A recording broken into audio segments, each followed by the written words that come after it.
Everyone, and welcome to Day 6 of SAIS CARI's 2020 Annual Conference. As you know, this year, our conference is being presented as a series of webinars over a period of 8 days. I am Marie Foster, the Program Coordinator here at CARI. To start off, we do want to acknowledge the generous support of our funder, Carnegie Corporation of New York, without whom our work and this conference would not be possible. Since its first iteration in 2014, the annual CARI conference has become one of the premier places to bring together cutting-edge empirical research on China-Africa relations with Washington's DC think tank and policymaking community on themes as diverse as lending, governance, or technology transfer. The CARI conference provides a platform to feature the work of the current year's CARI research fellows and to bring them in conversation with other experts in the field.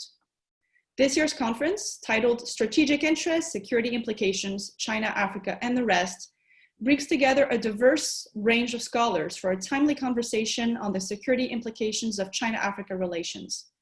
Last week's panels explored topics such as the development security nexus, military exports, the implications of emerging technologies, and China's changing role in African security. Yesterday, we held a fascinating roundtable on sharp power. If you missed them, don't worry, recordings will be available online. We have 2 more panels left this week, tomorrow and Friday at 9 a.m. EDT. Please check our website for details and registration. Before I introduce today's panel and our discussant, I wanted to briefly cover some basics. We will be including links to speaker bios and additional information in the chat as we go. If you have questions, you can type these into the Q&A at the bottom of your Zoom screens, and our panelists will do their best to answer as many as time permits. Please make sure to mention to whom you are addressing your questions and comments.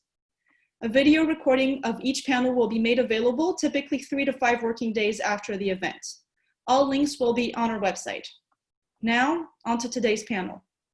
The theme of today's panel is Peacekeeping and Humanitarian Programs.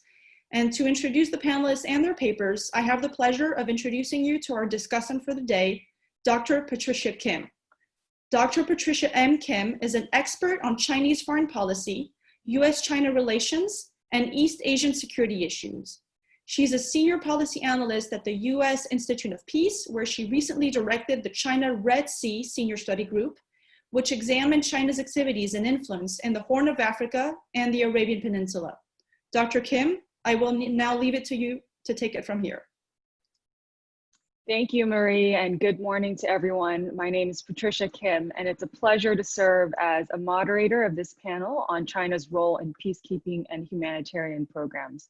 We have an excellent lineup of panelists today, so we'll just jump right in. And I'm going to be introducing each speaker before their respective presentations, and they'll have about 15 minutes each to present their papers, after which I'll provide some comments and we'll have a moderated discussion before opening for general question and answers.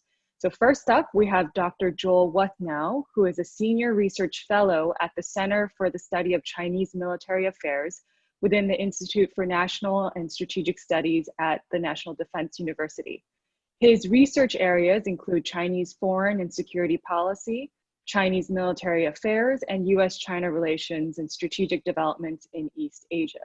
Dr. Joel WUTHNOW will be presenting today on the operational lessons learned by the PLA from UN peacekeeping engagements. Joel, over to you. Well, thanks very much, Patty, and good morning, good afternoon, good evening, wherever you might be. Thanks so much to SAIS CARI for organizing this wonderful event. Thank you, Professor Browdigam, you and the whole SAIS team, and thanks, Patty and Marie, for your work in the panel today. So my paper here is looking at the lessons that the PLA derives from UN peacekeeping, and the link to Africa is straightforward. Most of what the PLA is doing in the field in UN peacekeeping is in Africa. Next slide, please. So the question that I'm trying to answer is a little bit different from what many papers in this field try to address, which is, what are the strategic reasons why Beijing is participating in peacekeeping, and is China's sort of interest in norms changing to allow them to do more in this. I'm interested more in the question of what the PLA is learning from being out in the field, from being out in these oftentimes very complicated missions, and how is that contributing to the modernization and readiness of the PLA. And it's kind of a complicated question because China's ground forces, which contribute most of the troops to peacekeeping, are really a homebound organization. They generally don't leave China very much.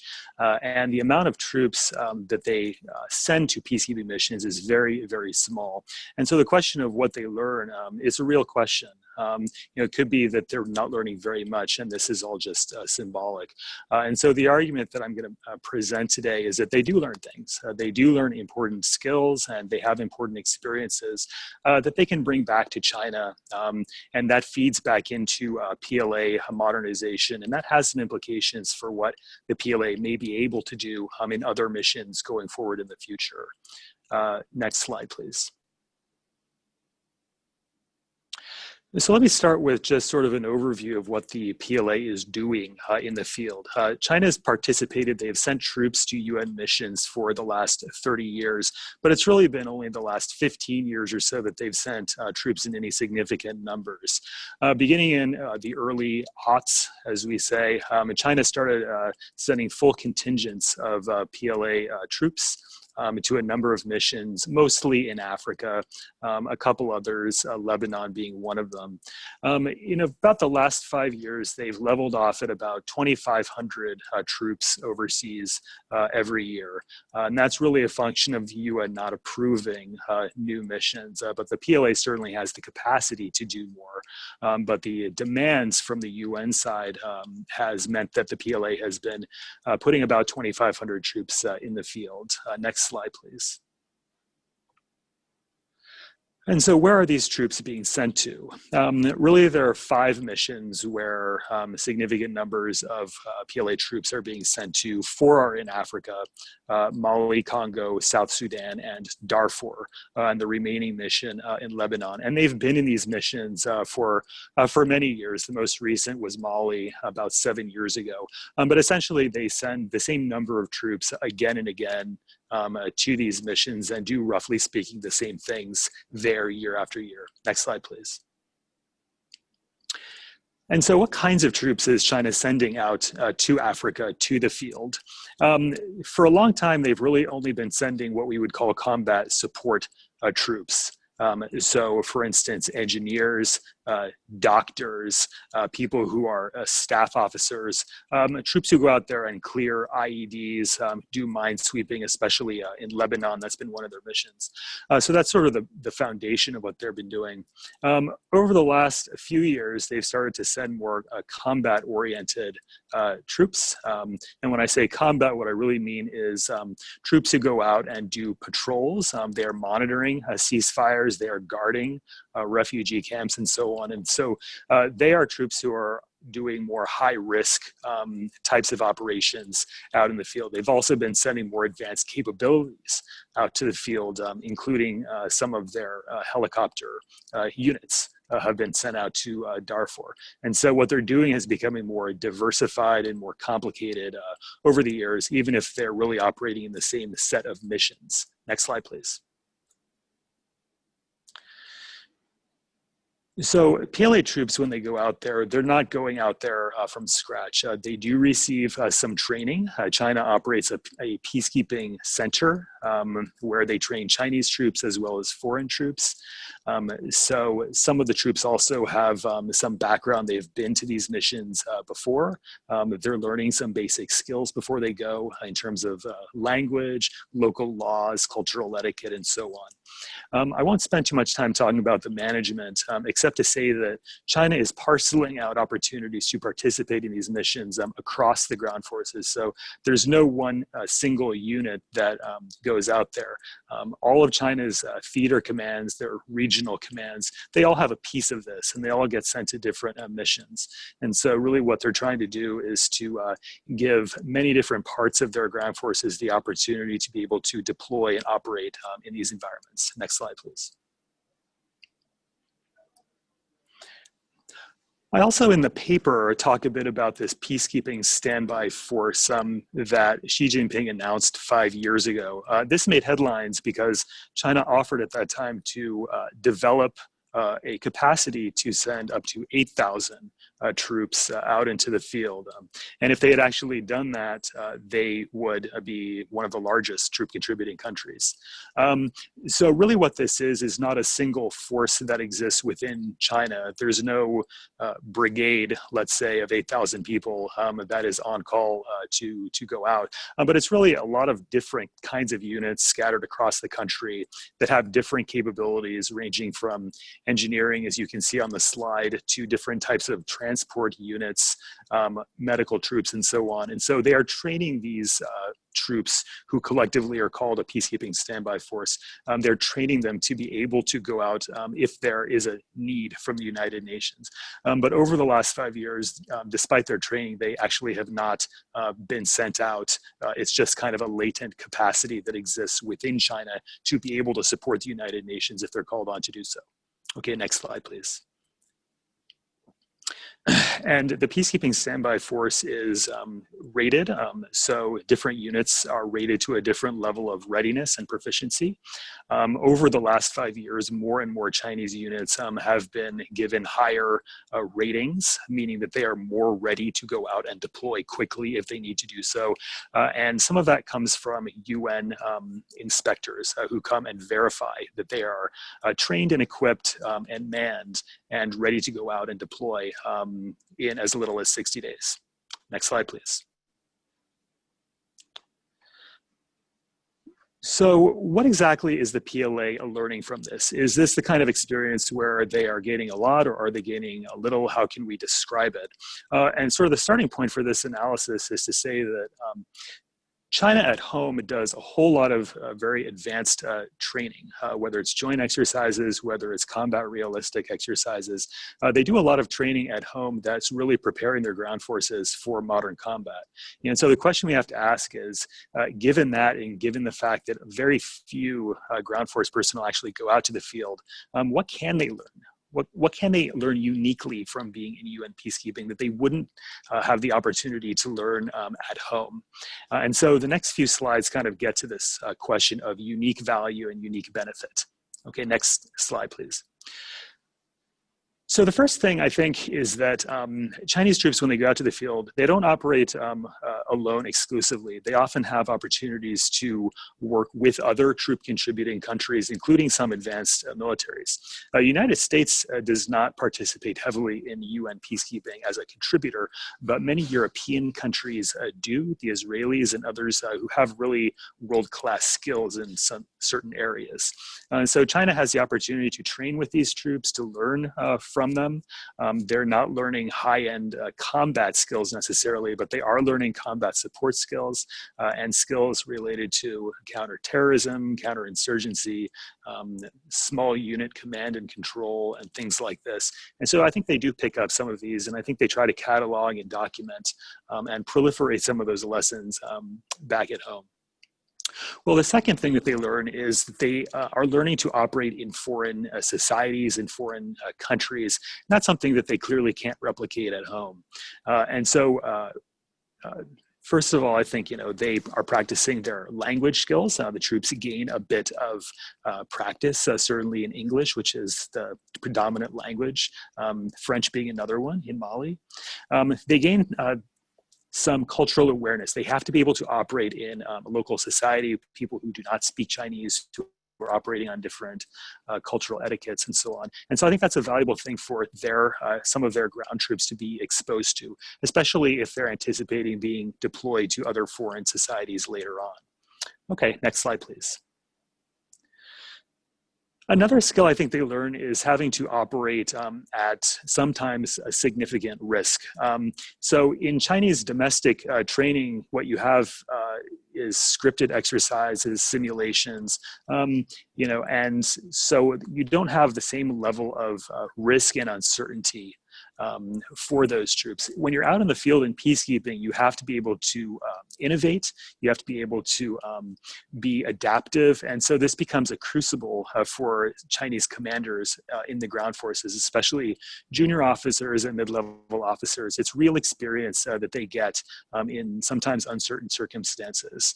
And so for their overall modernization, this comes up against this battles what they critique themselves as having a sort of peace disease, meaning that they don't quite understand what war is. But if they're in conflict, they get a sense for what it's like to have to be able to operate and be adaptive in those environments.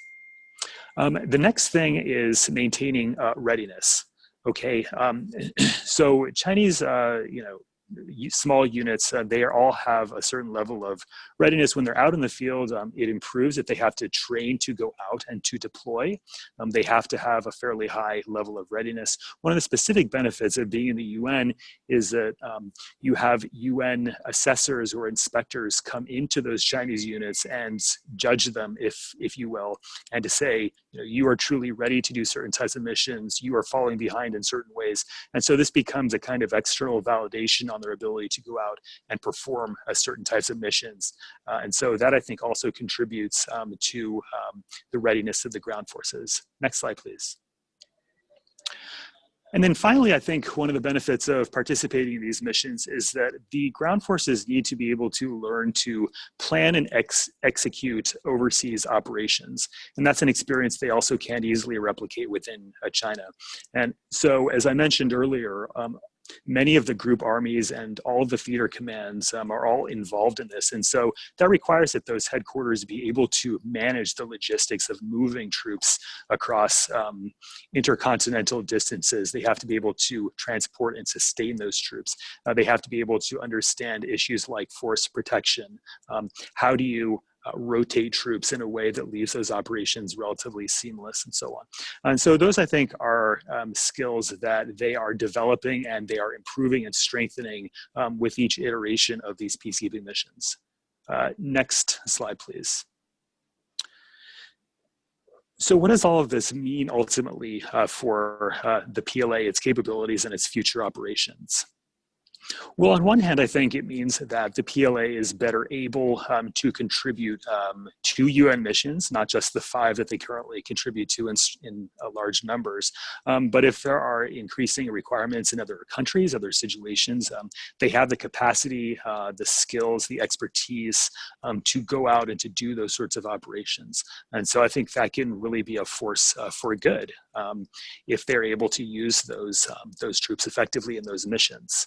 What I argue in the paper, though, is that we also have to consider that China is becoming more influential in the United Nations, certainly in the Security Council, which sets the mandates for these missions. And so going forward in the future, I think there's a chance that China would try to use its position both at the political level and its military capabilities to go into countries to protect China's own economic interests. So in the past, I think China has mainly been motivated by soft power. Going forward in the future, I think they're in a stronger position on both fronts to influence the mandates of some of these missions and to go in and to send troops in a way that solidifies their own interests. And there has been an example of that in South Sudan when China worked a mandate that included China's oil interests, and they sent troops in not specifically to guard those oil refineries and sites, but to create stability on the ground. And so I think more broadly speaking, China and especially its ground forces will have more capacity to go out to do expeditionary missions and to protect China's concrete issues, whether within or beyond potentially a UN mandate. So let me wrap up with some thoughts on some of the constraints. So China certainly is learning things, but there are a few problems that they're facing. One is that China's footprint overseas remains very small. So we're really only talking about 2,500 troops at any given time and some others that are training to relieve those troops. And so if you're talking about a large-scale expeditionary operation, you're still going to have a lot of troops who have never been involved in these missions. And so the capacity is growing, but I think it's still fairly small. Secondly, there's some evidence that China has been avoiding risk. Some of the troops seem not to go out of their barracks very, very often. They seem to have a casualty aversion, especially after some notable incidents a few years ago in Mali and South Sudan. And so if that's the case, then they are sort of depriving themselves of some of the lessons that I mentioned, including the ability to develop officers who truly understand risk and how to operate in high threat environments. And then finally, there's a domestic angle too.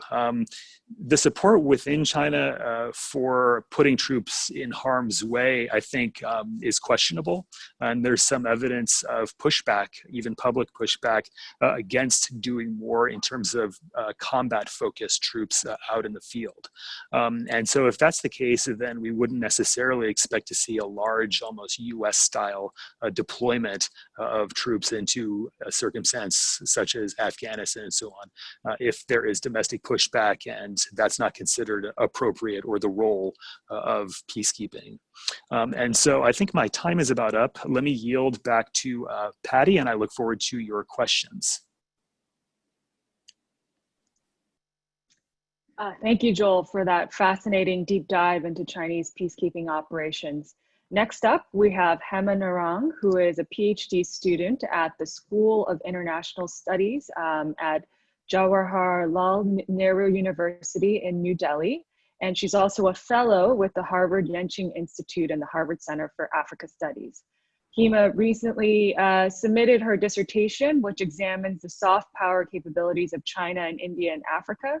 And today she'll be presenting her paper on Chinese and Indian peacekeeping operations and their soft power competition in Africa. Hema, over to you.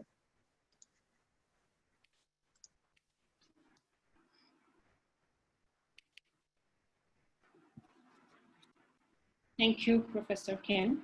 And let me first begin with thanking everyone at CARI for having me here as a part of this panel and beautiful together. So let me start with giving you a background about China, India, and the broader trends in Africa. China and India are emerging powers and have been expanding their footprints on the African continent. Although the Chinese economy is roughly 4 times larger than that of India, it is commonly juxtaposed with India as a natural rival, competing for increasing influence in the African continent. Both Beijing and New Delhi's approach towards Africa is driven by similar interests, such as the search for natural resources, the need for new markets and investment opportunities, symbolic diplomacy, and forging strategic partnerships. While for China, a part of it is to implement the One China principle, for India, African support is crucial for securing a permanent seat in the Security Council.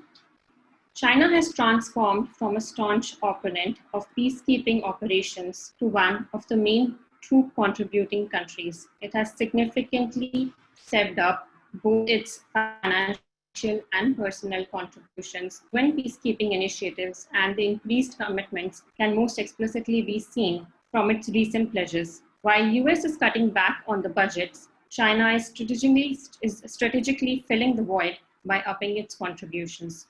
The presence of peacekeepers has been well received by the international community, and they have been admired for their discipline, performance, standard, and proficiency. And most of these have largely been seen as a positive force in Africa. Domestically, too, Beijing's deepening cooperation in this space is seen in a favorable manner. So the main motivation for China to expand its presence in this space has been to establish an image as a responsible international power and to be recognized for its commitment to global stability. And as Professor WUTHNOW already mentioned in the previous presentation, it's an opportunity to be seen both as a great power and as an ally to the developing states. China has also effectively publicized its involvement in these missions as a sign of its growing capabilities. India, on the other hand, has a longer and a more consistent role in peacekeeping, however, has not generated much political capital out of its contributions. India has been one of the largest contributor of troops, and by 2019, more than 200,000 Indian troops have served in 49 of the 71 peacekeeping operations deployed so far. C. Raja Mohan, an Indian foreign policy expert, argues that the legacy of the Indian peacekeeping can be traced back to the legacy of the Raj, the British Raj, or the colonial past, where the Indian troops played an important role. And then later, the first Prime Minister, Jawaharlal Nehru, played a crucial role in adapting to that legacy. India has also been hailed as the backbone of peacekeeping, primarily because after the end of the Cold War, when there was an increasing need for the peacekeepers and Western countries were reluctant to get involved, India volunteered to be a part of these missions. Ashok Mehta, a former diplomat, points to 3 areas where Indian peacekeeping has made a positive difference. Firstly, the missions that ensured a political transition to peace. Second, strengthened the governance institutions through peace-building activities. And third, leading the ground level response to newer challenges, and the Indian peacekeepers went beyond their call of duty to volunteer for medical services, including veterinary support and engineering services. Though India has hardly reaped any desired dividends, India has been applauded for its significant contribution and has specially won a lot of praise for being the first country to deploy an all-female police unit. India also needs to move from an ideological and emotion-based support to peacekeeping that it had in the early decades to a more pragmatic assessment that assesses the cost of participating in tough, complex missions and the benefits that accrue from these narratives, from these ventures. On the other hand, India has also suffered the greatest number of casualties on ground. For instance, the peacekeepers in Congo were accused of sexual misconduct, raising questions about the discipline and training given out to Indian peacekeepers. In 2019, recently, India sent its another all-women contingent to Congo and have supported Security Council's resolutions relating to higher representation of women peacekeepers. So the rationale behind India's peacekeeping, a clear rationale for India's participation has been missing from the strategic thinking. Economically, there are hardly any cases that provide evidences that India deploys peacekeepers to advance its economic interests. And militarily, these missions have not entirely been a showcase of its growing capabilities. The bigger rationale that is usually quoted, a claim to a seat at the United Nations Security Council. The domestic scholars point to an inherent dilemma in this. While India aspires to join the elite club at the UN, it still ties itself to the troop contributing countries that are dominated by the developing states. So there has been an argument saying that India needs to deploy its group of peacekeepers in strategically significant positions and need to learn to do more with less. This quote by the Prime Minister Modi at the Leaders Summit on Peacekeeping in 2015 highlights that India seeks to gain a more prominent voice at the high table of UN, demanding better consultations between troop contributors and the Security Council over the mandate of operations. India has also received fewer command level positions in the recent years, and given India's vast field experience, it has been active in the debates relating to peacekeeping at the UN, but to what extent has it been able to shape the norms is debated. So this, while for China, it is clear that China wants to project a benign image amidst the criticism that is being labeled against it as a neo-colonial power in Africa. For India, the soft power motivations are not a clear reasoning behind its peacekeeping operations in Africa. For soft power is not an immediate aim in Indian foreign policy, while economic growth still remains a challenge. So the African soft power argument needs to be understood while understanding the conceptual and the strategies that both countries deploy in Africa. Soft power as a concept gained prominence in official and scholarly discourse in China beginning 1990s.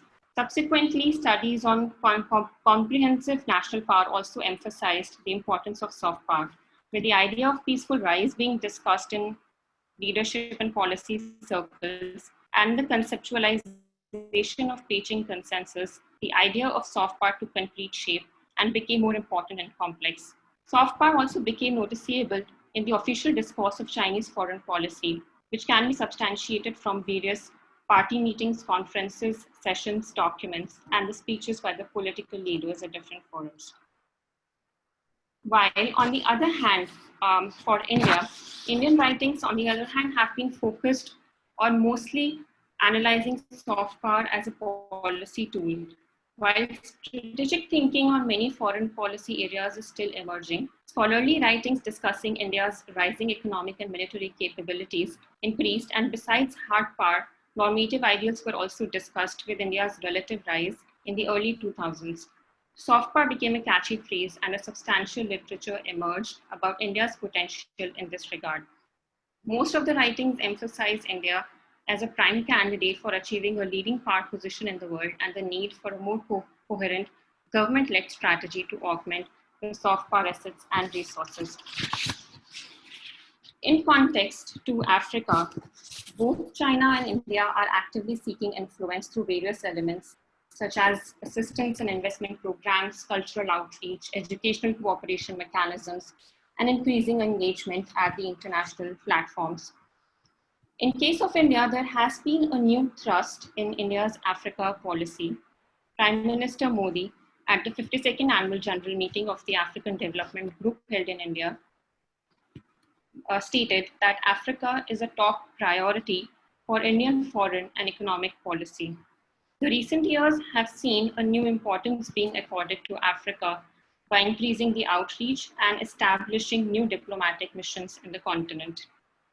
The recent IAFS Third Summit, India-Africa Forum Summit, IAFS, also witnessed a maximum participation from African leaders. So the difference in the nature of engagements between China and India in Africa lies in the fact that while China follows a predominant approach, India's economic engagements are driven by the private companies covering varied sectors such as telecommunications, agriculture, and pharmaceuticals. So while India's own development model is still futuristic, but it is one that does not rest on the absolute primacy of the state, but acknowledges the importance of the private sector and civil society. However, Beijing consensus, on the other hand, has drawn considerable attraction from the developing countries of Africa, and the successful economic growth has strengthened its soft power resources, also reinforcing the attractiveness of Beijing's diplomacy on the continent. Besides this, the investments made by China in spreading its cultural influence through its media agencies and its vast expanding network of Confucius institutes also puts the state at the core of the engagements. However, for India, its entertainment industry and the non-state actors have gained immense popularity.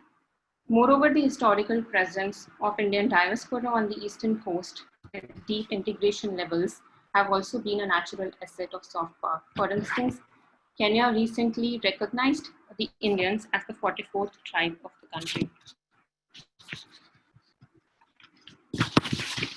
So, Chinese soft power in Africa is thus seen as a deliberate state-led project, while for India, it is a free-flowing entity deriving its strength mostly from the non-state initiatives. Soft power has become an important tool for both the countries to gain diplomatic influence in the international system, while in case of China, soft power projections help to dispel fears related to China's rise and to counter the threat theories arising out of the same. On the other hand, in case of India, soft power may not be an immediate aim in the foreign policy, but it is nevertheless an important factor in its gradual rise in the world. So while China's soft power is seen mostly as economic in nature, India is a cultural force with rich soft power capital emanating from its democratic credentials and genuine people-to-people interactions. The strategies, the Chinese soft power strategies are thus being seen as a top-down project, heavily being injected by the state institutions through aggressive propaganda efforts aimed at building a benign positive image for the country amidst the criticism that it faces in regard to the burgeoning relations with Africa. In contrast, India, on the other hand, has a natural soft power appeal manifested through its cultural assets, but lacks the required governmental efforts in transcending these resources into effective outcomes. So looking at the difference between Chinese and Indian soft power in Africa in terms of the role of to the definition of a power. However, competition may not exist between the two, as soft power is not essentially a zero-sum game. Thank you, madam. I'll stop at that. Great. Thank you very much, Hema, for a very interesting comparative look at China and India's respective approaches and rationales for contributing to peacekeeping operations in Africa. Our final panelist is Professor Jean-Pierre CABESTAN, who is a professor in the Department of Government and International Studies at Hong Kong Baptist University. He's also an associate researcher at the Asia Center in Paris and the French Center for Research on Contemporary China in Hong Kong. His primary areas of research include Chinese politics and law, Chinese foreign and security policies, China-Africa relations, and China-Taiwan relations. Professor CABESTAN will be presenting today on China's response to the Ebola crisis. Jean-Pierre, over to you. Thanks a lot, Patricia, for this kind introduction. Thank you to Deborah and team, Yoon, Mary, and others who've done a terrific work to put together this webinar and this series of webinars and conference. Of course, I regret not have been able to travel to the United States in April last year to attend the initial conference on security, China-Africa relations, but I'm very happy to be able to present my paper on this occasion. In a sense, my presentation echoes many of the points made by Joël and some of the points also made by the following speaker on the peacekeeping forces, Chinese peacekeeping forces in Africa. My particular paper is looking at the Ebola crisis and what I see as China's contribution to self-security in Africa. Next, please. Next slide, please. Now, I don't have time to go back to what happened in West Africa in 2014. You can see that on the slide. It was an unprecedented health crisis, which for the first time gave the occasion to China to play a role in addressing public health emergencies, international concern. These terms are used by the UN every time there is a worldwide health crisis, as it is the case today with COVID. Some studies have looked at this China's participation in the Ebola crisis as part of China's plan to boost its soft power or as part of China's BRI. My own approach to the issue is to look at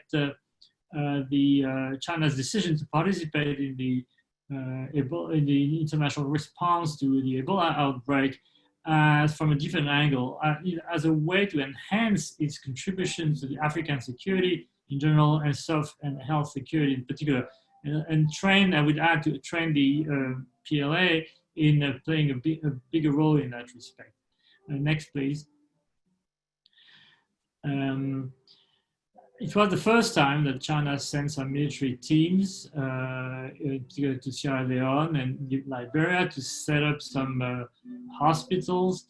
And there's been a number of agencies who, for the first time, played a role outside of China, in particular one which I mentioned in the summary, the Academy of Military Medical Sciences, an academy I'm sure you've heard of if you're following what's happening with COVID-19 and the search for a new vaccination, a new drug. China's involvement in this humanitarian assistance and disaster relief operation was the first, and it took place in a context where it was still possible for China and the US to cooperate, but we could feel already at the time a growing Sino-US competition, including around Ebola. So there are some striking similarities, actually, and that's what is topical about this subject, between China's participation in the Ebola crisis and what's happening today with the COVID-19 pandemic. Next, please. Now, Ebola itself took place emerged in three major West African countries: Liberia, Sierra Leone, and Guinea. And I have to say that the field research which I conducted in these three countries in the spring 2019 was funded by Hong Kong University Grand Council. And so I was able to interview some of the actors, local actors of this fight against the Ebola epidemic. Now, it is striking to see that even at the time, the World Health Organization was heavily criticized for its slow response to the crisis. When the WTO decided to mobilize its forces and its infrastructure to fight against Ebola, actually on the field there were already a number of organizations, including Médecins Sans Frontières, including US Centers for Disease and Control. Next, please. The decision to declare this Ebola crisis an epidemic of world magnitude was made in August and September 2014. And it was formally declared by the UN Security Council a threat to international peace and security at the time. But the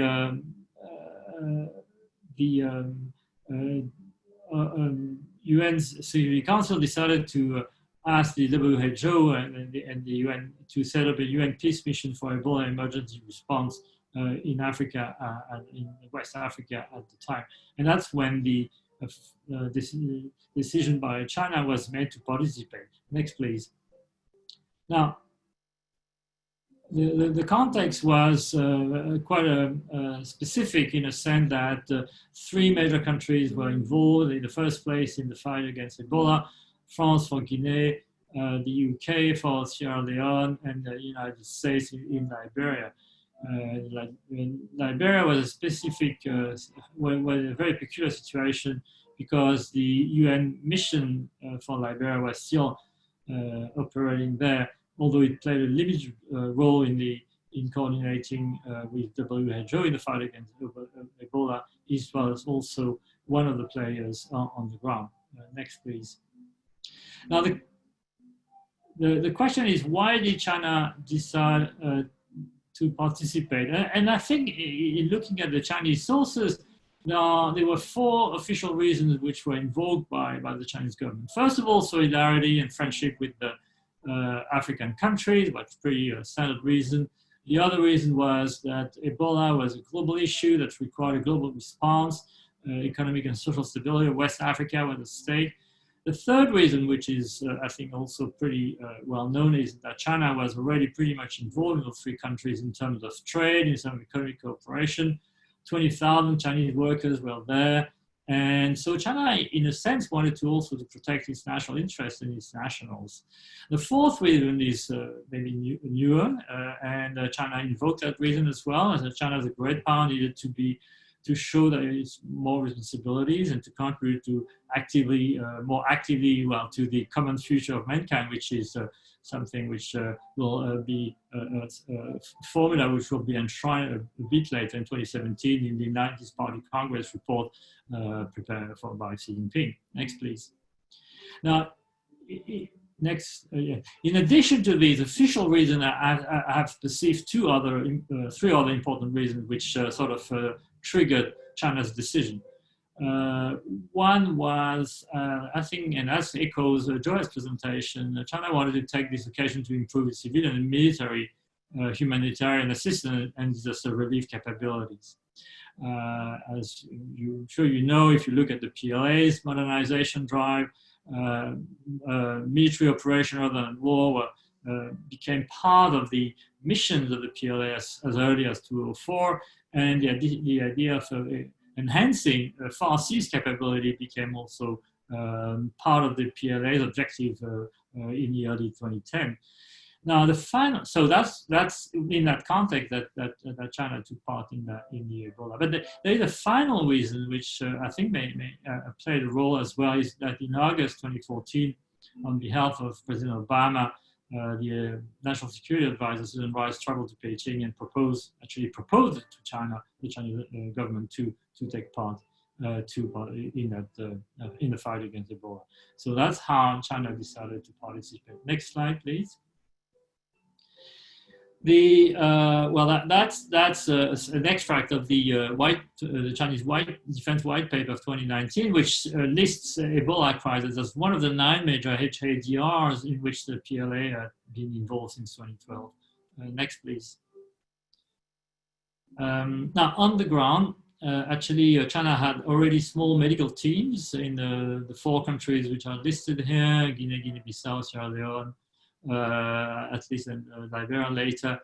But China's assistance concentrated in 2 countries, Sierra Leone and Liberia, because they were 2 of the hardest hit countries, but also that's the 2 countries where China felt could play a role. Now, what is important as well is China articulated a very strong public diplomacy and gave to many observers the impression that the role was crucial on the ground, which wasn't the case actually. Now, the involvement started in August, as and was coordinated with the WHO and United Nations Security Council decisions. But more importantly, and the decision was made public by Chinese media. It was on September 13 that Xi Jinping himself approved to send PLA medical personnel to Sierra Leone and 2 months later to Liberia. Next slide, please. Now, and here, in a way, the PLA and medical teams, civilian and military medical teams were deployed is quite interesting, because it has some similarities with the way the medical teams were deployed during the COVID-19 crisis. First of all, it was China's Center for Disease Control and Prevention under the Ministry of Health and Family Planning, which was first on the ground. But very quickly, the PLA sent some personnel and built a treatment center and a small general hospital in Sierra Leone. And one of very quickly, this China military medical team took the lead in organizing the Chinese activities on the ground. Next, please. Now, one of the things which has survived from the Ebola crisis was the Zhuhai Medical Government Hospital, which was handed over the Sierra Leone government after the end of the crisis, and which was one of the centers of Chinese activities on the ground at the time. So you can see that on the slide it indicates that medical teams were not very big, but they turned over in 3 rotations of around 115 PLA medical staff between September and March 2015. Next, please. Well, that's a picture of the hospital, which has remained and which is still pretty active in Sierra Leone, which is a friendship hospital built with China's help. Next, please. So that's the entrance of the hospital. It was in early 2019. Next, please. Now, among the post-Ebola crisis activities, you had the medical center, which was set up, and the Institute of Microbiology and Epidemiology which was set up by the PLA in the same premises at the hospital. Next, please. So that's the entrance of the lab, of the biological lab. Next, please. Now, I had a chance to meet one of the doctors who are involved in the fighting, who's now the superintendent of the hospital, and who learned Chinese in the 80s in China, in Hunan province. Next, please. So that's a picture of him with me. Next, please. Okay, in Liberia, China's involvement was very similar, maybe even more dominated by the PLA. And you can see a bit like in the PKOs, China sent medical team from different universities, different area commands, and that's one of the things which is striking as a way to train personnel overseas coming from different parts of the country. Now here again, you see a 100-bed Ebola-filled hospital built in 10 days, you know, and that was part of China's public relation strategy to publicize a lot of that achievement. Next, please. So medical teams rotated as well there, and the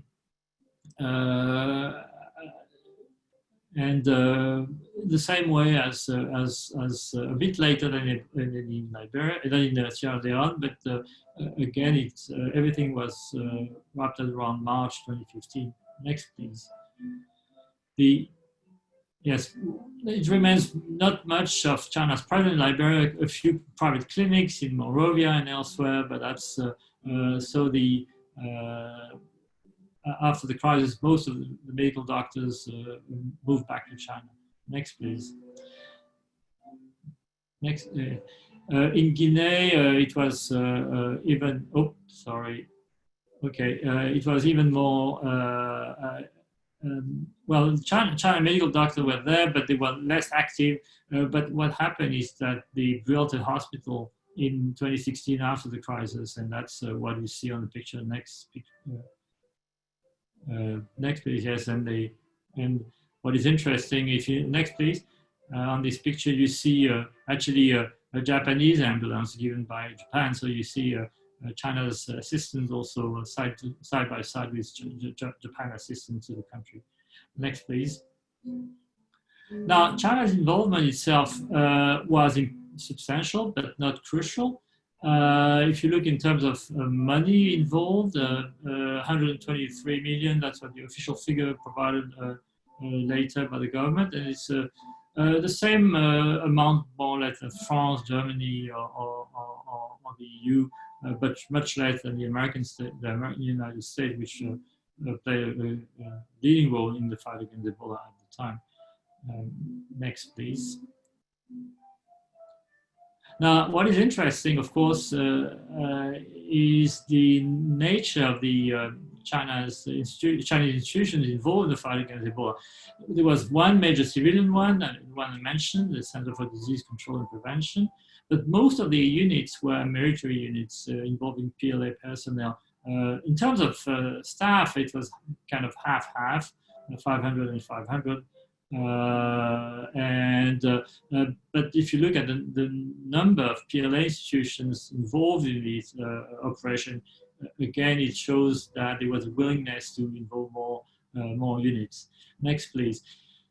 Now, there was one institution which played a key role in this Academy of Military Medical Sciences, which one of the missions is to prevent and control diseases and gradually incorporate such capability in the country's nationwide system. Is exactly what the MMS did at the time and is doing today with COVID-19. Next, please.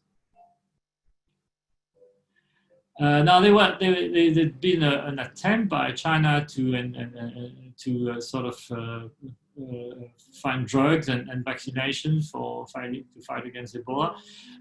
Drug was not that successful, and you can see by yourself on the slide there was some competition with the US, but there was a cooperation with a company which is also very much involved today in working with the MMS, which is CanSino Bio, in finding a vaccination for COVID-19. Next, please. Now, in terms of vaccination, China was more successful, but eventually the WHO preferred to use Merck's vaccination than the Chinese one. What is interesting here, you see on the ground some cooperation between China and the US and other donors, but there was a lack of coordination, and there was some, reports indicated duplication of efforts, and also some competition for finding a drug, and some problem with patent infringement. I don't have time to go into the details, but those things are pretty familiar with people, for people who are working on the current competition for finding a drug or a vaccination against COVID-19. Next, please. Now, under the Obama administration, there was still a willingness at the end of the Ebola crisis to by both countries to cooperate with this US-China symposium, and then an MOU to work on new and infected diseases. You can see that on the slide, and it went all the way to setting up, participating in the global health security agenda. Now, since the Trump administration came into office, frictions increased between China and the US, and one of the examples of this friction is the dispute around the construction by China of the African Union CDC headquarters in Addis Ababa for $80 million. So there's no, and we can see a lack of coordination as well in the DRC, in the new eruption of Ebola cases since 2019. Next, please. Now, few words of conclusion. I think it's fair to say that China has been a substantial contributor to both in kind and personnel, but also financial contributor, even if it's not as big as the US, to the fight against Ebola. I think media, Chinese media is kind of exaggerated China's footprint, and I think did a good PR work, I would argue. And China was more in synchronization with the UN than the other that are actually on the ground. Now, I think the PLA learned a lot, sometimes the hard way, from the crisis in terms of HLDR, epidemic control, medical research, and hence its FARC's operation capabilities. Well, the first group of medical doctors from the PLA was sent in 3 days after Xi Jinping gave his order to the PLA. So it underscores, in a way, great power's ambition. Now, there were some weaknesses, which are very similar to the one pointed out by Joel. Logistics support, coordination with local health authorities, language ability, which has always been a problem in both the French-speaking but also English-speaking countries. And Chinese medical doctors and civilian teams were both very much risk-averse. They tried to sort of secure their hospital and clinic as zero infection sites, very much afraid of infection, very unfamiliar with the risky environment of West Africa. Next, please. Next, yes. So that's were some of the limitations of China's what China could have learned from its experience in West Africa. Now, it also showed that China and the US could cooperate up to a point in case of epidemic, and I would add to what is written on the slide the fact that actually what facilitated cooperation between China and the US was the fact that it was kind of unusual ground. West Africa, neither the US nor China had a big strategic interest in West Africa, and they could work together. And I will finish with mentioning again some of the similarities between the way China fought against, got involved in the Ebola crisis and is trying to fight against COVID-19 both at home and outside of China, in providing PPEs and sending medical teams to various countries, building field hospitals very quickly at home, and also the key support of the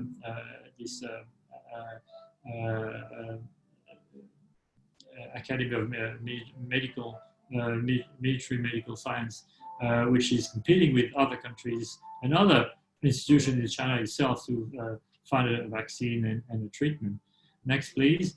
Now, my last word will be to for Africa and the medical doctors in Africa, which gave their life to save others people's life. It's a picture I took in the hospital in Conakry in Guinea, which was handful to the memory of those doctors who died during the Ebola crisis. That's all. Thank you.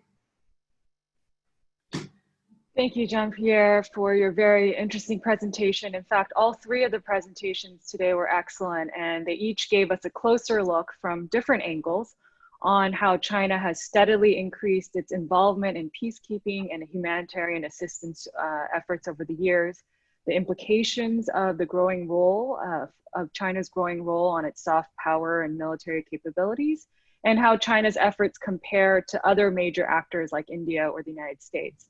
So I'd like to ask the speakers a few questions to expand upon their presentations before we open up for Q&A with the audience. And my first question is for Joel. So Joel, you gave us an overview of the various operational benefits that China has reaped from contributing personnel to peacekeeping operations and the lessons that the PLA has learned from other troop contributing countries, from exposure to local languages and cultures and so on. So I'm curious, as much as the PLA has absorbed lessons, would you say that the PLA has also played a role in shaping and putting its own stamp on peacekeeping norms and practices? I think you got a bit, started to get at this a bit at the end of your presentation with Beijing influencing troop presence and where operations are deployed. But would you say that China is having an influence in terms of operational norms and practices? And if so, what implications does this have for peacekeeping going forward in the medium to long term? Okay, thanks, Patty. So kind of the operational level, I haven't seen any evidence that China is changing the way that the UN does business. I should say, first of all, that China, despite its rhetoric and the reality, in fact, that it is the largest of the permanent five in terms of contributing troops, it's really only about maybe number 10 or so in terms of the largest troop contributing countries total. Some countries do quite a lot more in the field that China does. So I don't know about at the operational level. Certainly at the political level, China has been trying to put its stamp on the mandate of some of these missions, as I mentioned, with respect to South Sudan. I think, they have been historically averse to very invasive peacekeeping operations, especially ones where promotion of democracy, civil liberties, you name it, is sort of the focus. And I think they have been steadily using their influence in the Security Council to try to restrict the purpose and the mandates of some of these missions with some success. And so I think the contribution and influence there is fairly clear. But is the PLA leading the way, or is it following in terms of operational practices? Frankly, I would say following, especially because I see them trying to learn from other troop contributing countries as opposed to necessarily teaching or innovate in the field. Thanks. So again, you talk about how much the PLA has learned and benefited from peacekeeping operations, and some would argue that in an era of strategic competition with China and concerns about its growing military capabilities, the fact that China is benefiting both in terms of operational knowledge and reputationally should be a source of concern for the United States. So how would you respond to such concerns? Should China's contributions to peacekeeping be seen as a net positive or a net negative for leaders sitting in Washington? And what would you say are some of the challenges and opportunities for both host countries as well as for the United States in China's growing peacekeeping footprint in Africa? Well, I think you're right that the perception of what China is doing in the field has changed as we move into an era of great power competition. It just seems these days that almost everything that China is doing in the development arena. On one hand, I think we should be concerned if China is learning lessons relevant to counterinsurgency that they could potentially apply in places like Xinjiang at home in ways that are opposed to our values. I think that is a concern. I'm not as worried about them learning how to prosecute a high-end war, which is really our concern in Asia from peacekeeping. I don't think that's the case at all, frankly, but I think there is some concern in terms of domestic repression. Peacekeeping is an area where occasionally the United States has indeed cooperated with China, not so much in the field, but especially in terms of training, sharing best practices, talking about issues related to going out and deploying. And I think that's something that potentially could be brought back as we move our mill-to-mill relations with the PLA in new directions. That's something where I think there are frankly common interests and something that we could discuss without enabling them to fight wars, which is the primary concern. Great, thanks. Hema, I found your presentation really interesting because we often don't see research that compare China and India's respective roles in Africa. And you talk about how a primary driving factor in China's participation in peacekeeping is its desire to be seen as a responsible great power. Would you say that China has been successful in cultivating such an image? While China has been lauded for its contributions to peacekeeping, there are also other aspects of Beijing's engagement that bring China both praise and criticism in Africa, including its many development projects, loans, and corruption tied to BRI, and now its handling of the COVID-19 pandemic. So how much weight would you say that China's contributions to peacekeeping have on its own overall image? And where does peacekeeping rank, in your view, compared to other activities when it comes to Beijing's soft power cultivation efforts in Africa? Thank you. I think that's a great question. So I think in the overall ambit of other activities that China has in Africa, peacekeeping is still a minor element, and other activities tend to dwarf also the peacekeeping activities. So China has also been generating much criticism related to its infrastructure development projects, or how the state pushes through certain activities in the region, and the debt trap diplomacy, which is much gathering criticism in the continent. Yeah. Great, thanks. I also want to touch on India. So you talked about how a strong motivating factor for India's contributions to peacekeeping is to make a case for expanding the UNSC and creating permanent seats for the G4, which includes India as well as Japan, Germany, and Brazil. And African states have also been making the case for years that there should be permanent representation for them in the Security Council. So given the fact that China opposes generally extending permanent seats to the G4 to India, and that it wields great influence when it comes to support from many African states on its priorities at the UN, I'm curious as to whether you've seen New Delhi try to coordinate with African states on this issue of UNSC reform, and if so, how successful such efforts have been. So peacekeeping as efforts to claim a seat to the UN Security Council has not generated much success for India. And while India, in most of its political statements, has highlighted that both India and the developing countries in Africa would together work to either for the early reform of UN Security Council. And Africa is also important as a numerical weight in the United Nations to gain a seat in the Security Council for India. While much has been a part of the rhetoric on the Indian side, as to how much success that has generated for India in actually trying to gain a seat at the high table is doubtable. Yeah. Okay, thank you. So Jean-Pierre, I really enjoyed your presentation and the detailed look you gave us on China's efforts on the Ebola crisis across different countries and the pictures from your travels.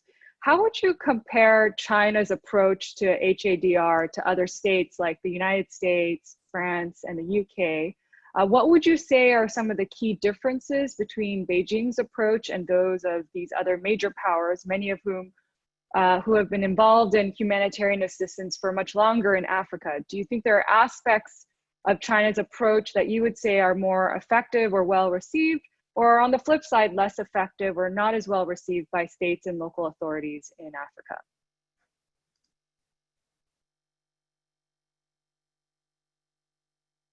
And you need to unmute yourself, please.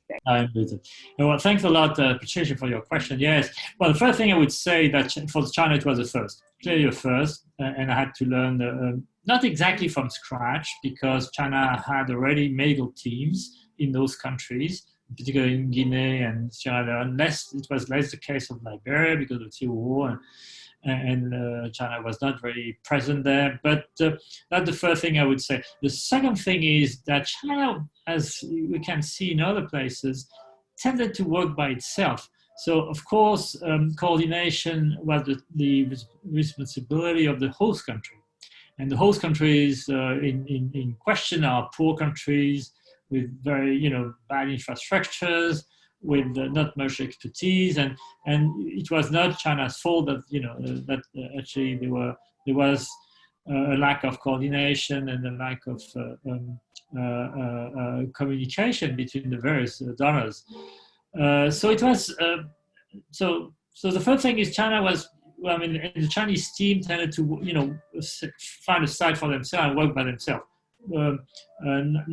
and for various reasons not communicating very much with other donors, except when they needed to. And most often, as American interviewees told me, that it was on the airfield. At the airport when they received the medical products or items of all the supply they got from their own country. That's when the donors communicated the most. Apart from that, each donor had to deal with its own site, and coordination was organized by the host country. So that's the other thing I would say. The third was that the PLA and the military teams played a key role actually in this particular crisis. And as if, it has to do with China, with the fact that the best hospitals in China are controlled by the PLA, like the 301 hospitals, 302. We know them. Hospitals which were pretty active in the SARS crisis. One other thing, actually, it was on the slide, I didn't have time to mention, is the fact that some of the medical doctors sent to Liberia, in Sierra Leone, had some experience of fighting against SARS 10 years before, in 2003 exactly.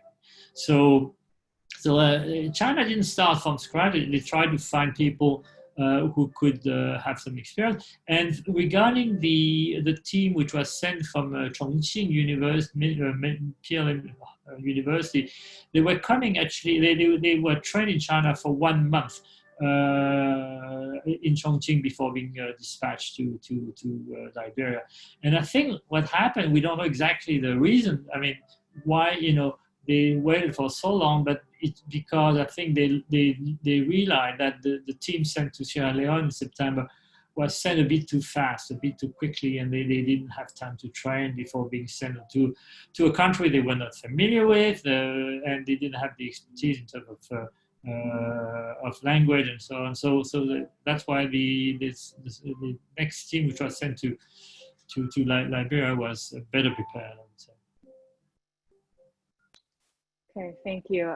So in your presentation, Jean-Pierre, and this is my last question before we open up to the audience, you touched upon the United States and China's mixed record on working together on HADR efforts. You mentioned that despite the fact that Washington and Beijing, in theory, affirmed their commitment to work together on public health issues in Africa during the Obama administration, they ultimately ran into problems like lack of coordination, duplication of efforts, as well as competition and IPR concerns when it came to vaccines.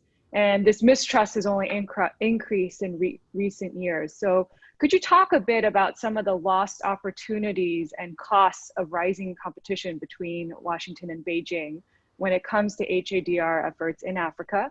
And given that US-China strategic competition is here to stay for the long run, what advice would you give to the two states, as well as the states in Africa, on how they might cooperate, or how China and the US could cooperate, or at the very least deconflict their efforts to address both the immediate and very daunting challenges posed by the COVID-19 pandemic? I would say that health and humanitarian assistance is a bit like climate change.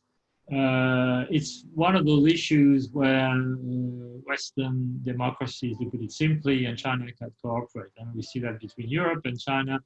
Maybe the next administration in the US will be more ready to cooperate on climate change and health on the ground. It's not a big issue. I mean, health and humanitarian assistance is one of those issues or crises where both countries can cooperate. And on the ground, I think they did cooperate. There was no, through my interview, I didn't feel that there was any competition. Maybe China was sort of making a lot of PR work, but that was not too visible on the ground. It was more for the domestic audience. And the lack of coordination was something that both sides complained about. But that was not a source of competition. The major source of competition, and we see that today, because it involves a lot of money and it involves private businesses, and also maybe secretive labs and research centers, is competition for vaccine and for treatment. There, I think it's unavoidable. I would say it would be, looking back at the Ebola crisis and looking at the COVID crisis, it will be naive to think that countries and companies are going to cooperate. Even within China, they do compete, for securing a vaccine ahead of the others, and even testing people when they are in the third stage of the clinical trials, which is pretty risky actually, in order to be ahead in the race. And we see so that's something which didn't surprise me too much. But having said that, until the end of the Obama administration, there was some cooperation to work for future epidemics in Africa and elsewhere. And there was no the friction. You couldn't see the friction you've seen since 2017 or 2018 around this CDC headquarters construction in Addis Ababa. So I think they, but at the same time, you have a great power competition, which we can't ignore, and which is even more visible now, but which did exist at the time of the Ebola crisis. All right, thank you. So let me go to our first audience question, and this question is from Yunjung Park, and it's for all of the panelists. In your view, do these kinds of Chinese interventions, sending peacekeepers and humanitarian assistance, indicate that China has indeed taken up the mantle as a global leader? So we'll just start back up at the top with Joel, and then go to Hema, and then to Jean-Pierre. Well, thanks, Ian, for the question. I think China's participation, at least in the context of UN peacekeeping, does demonstrate that they have an interest in regional governance and regional stability, and certainly that they see they have a desire to improve their image in some of these countries, where oftentimes they are being accused of predatory economic practices. The scale, though, I would come back to this point of their peacekeeping footprint in Africa still is relatively small. So I'm not sure that we could characterize China as a global leader. I think we could adequately characterize them as a contributor and a participant in a country that is in fact doing good things in all 5 of the missions where they contribute in any strong way. But I would not say that they have taken up the mantle of global leadership. And in fact, I would argue that in many ways they are still free riding on the United States, whether it's in sea lane protection, whether it's in major reconstruction in a case like Afghanistan, whether it's in deterrence of major power conflict. So I just don't see them playing the role as a global leader. I think the US still has a game to play in that respect, which is not to denigrate China's contribution, but I think it does need to be put into perspective. Yeah, I think that's true. China is trying to project itself as a responsible international stakeholder. So it may not be trying to project itself as a global leader, but there are certainly projections towards demonstrating itself as a leader of the South-South development cooperation, as a leader of the developing countries. The way China has strategically filled the void in terms of contributing both the troops and the finance, I think China is trying to go towards the way of projecting itself a global leader. May not be now, but the future trends could likely go in that direction. Yes, I think definitely China wants to shoulder more responsibilities, and the Ebola crisis was a good occasion for China to move forward and to be one of the players, to be one of the key donors in West Africa. Now, China was starting from very low, but it would have been, if you take the issue, look at the question from a different angle, it would have been shocking for China, which is so active and so present from an economic point of view in West Africa, not to do anything to fight against Ebola. So I think China felt compelled to participate, side by side with the Americans, with the Brits, with the French, and other countries. Well, countries like Russia, for instance, I didn't mention, in Guinea, was also pretty active. So I think it shows in a way that we're living in a multipolar world, where China is taking more responsibility. It's as I said, its contribution was substantial, but it could be compared to the French or the German or EU contribution. So it was not, it was a first step in that direction. But again, I mean, the other reason was China would learn from that experience. Both the PLA and the civilian agencies learned from that exposure to a humanitarian crisis in West Africa. And that also helped China moving forward and maybe next time be more involved. And we see that COVID-19, that China has been more involved in a very different context in the fight against COVID-19 and in the fight against Ebola. Great, thank you. Our next question is from Lena Ben Abdallah, and it's for Joel WUTHNOW. So Lena asks, do you see any variation within the different contexts of PLA learning from peacekeeping operation deployments in Africa?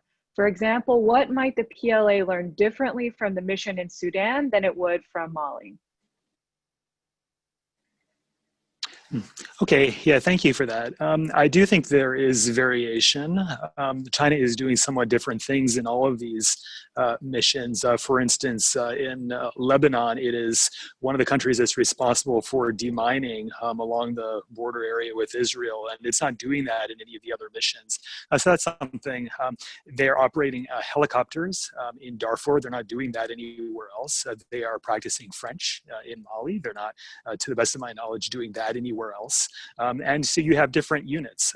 There are some similarities, of course. Some of these are, they have to be able to deploy overseas to all of these, for example. But yes, I think there is some variation, and I think they try to bring those unique lessons back to the PLA and propagate those a bit more widely so that it's not just one unit that's learning those lessons. All right, thank you, Joel. Our next question is from Maggie Chung, and it's for Jean-Pierre. How did the Chinese work with UN agencies in the case of Ebola, and what recommendations would you make on the United Nations role in coordination on the ground, logistics, and collaboration? And I'd like to tack on something to that and ask, how does this compare with how China is working with the WHO today, and what lessons can we learn there?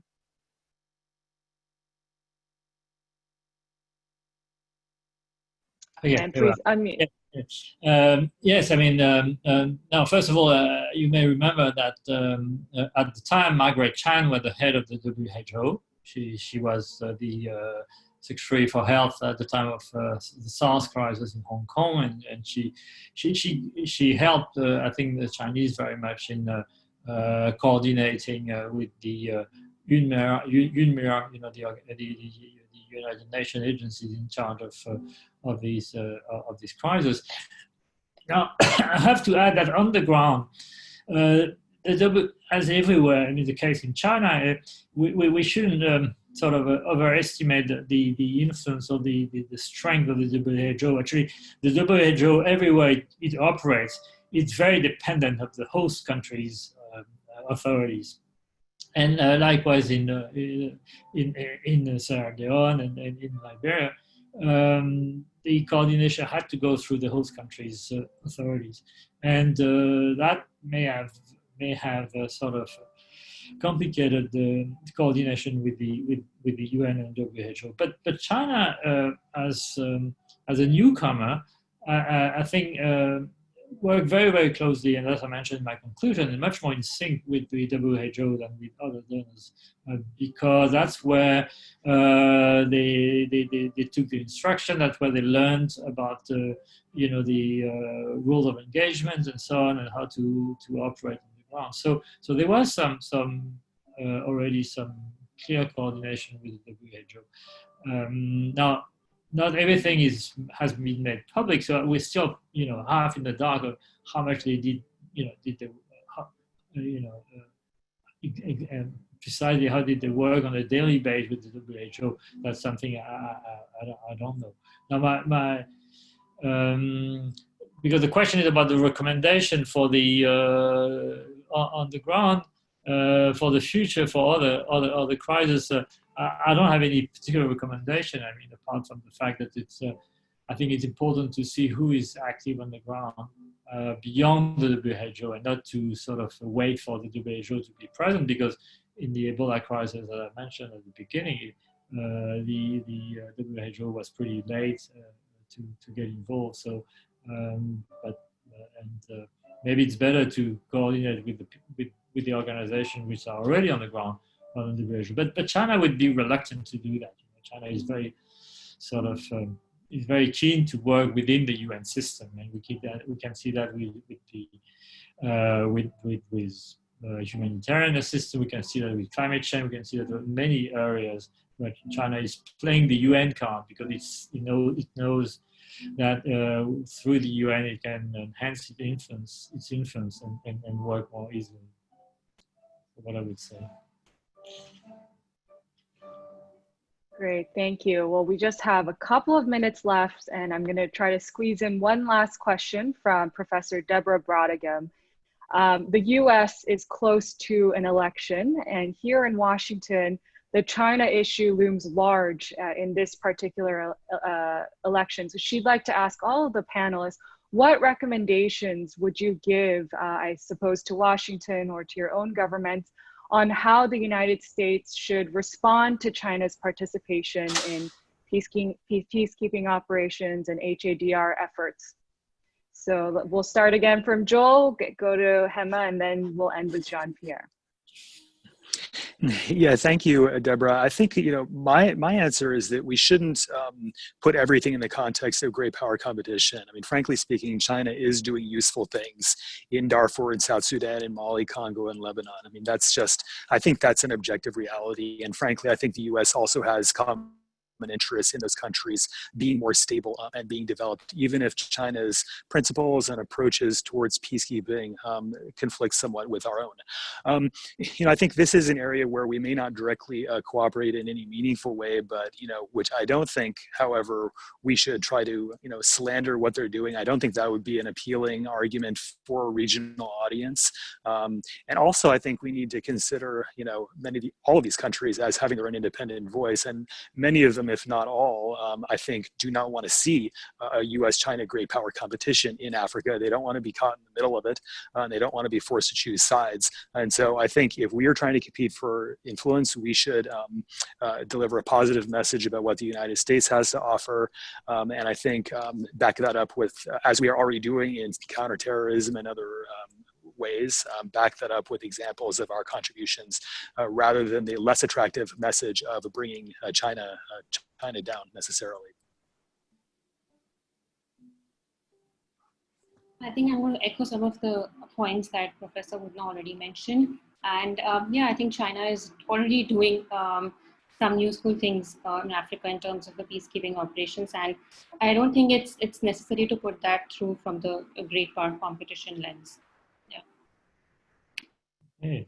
well, should I say something different? No, I agree, you know, basically agree with the two former speakers that it's, I mean, health, humanitarian assistance, disaster relief, like I would argue global change, climate change and crisis, you know, health crisis are typically crises where countries with different ideologies, different interests can cooperate.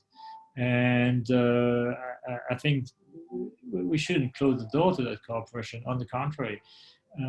Now, and including for the, you know, the case I gave at the end, which is the CDC for Africa, I hope that both the US and China can find a way, because the US has been involved in CDCs in Africa, regional CDCs for a long time.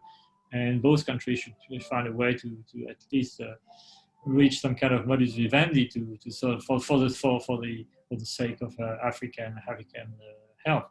But now the problem is we can't totally depoliticize those issues. I mean, we all know that this competition will stay and may parasite or may complicate this cooperation. But we should try to contain those trends as much as possible on the ground in times of crisis. Great. Well, before I turn it over to Marie to close us up for today, I just want to thank all of the speakers for an excellent set of presentations and a great discussion. So thank you again. And Marie, over to you. Thank you very much. Thank you to all of today's panelists and to our discussant. It was a really interesting event, and we really appreciate your taking the time to join us and to present your work. We hope that all of our attendees and panelists will be able to join us again tomorrow. We'll be starting at 9 a.m. EDT again, and tomorrow's theme is commercial interests and private security companies. Thank you once again to everyone, and have a great rest of the day.